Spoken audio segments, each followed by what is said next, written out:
Hi hello नमस्कार, mini ब्लॉगमध्ये स्वागत आहे तुमचं। आज मी चालले आहे डीमार्टला। चला आपण बघून येऊ।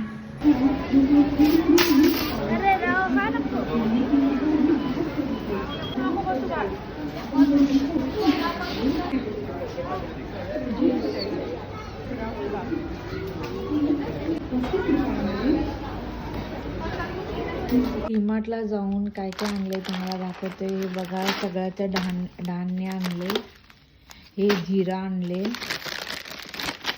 हे गूळ, तेल, पोहे, तांदूळ, डाळ। बघा फ्रेंड्स, एवढं सामानला 1250 रुपये झाले। चला बाय बाय।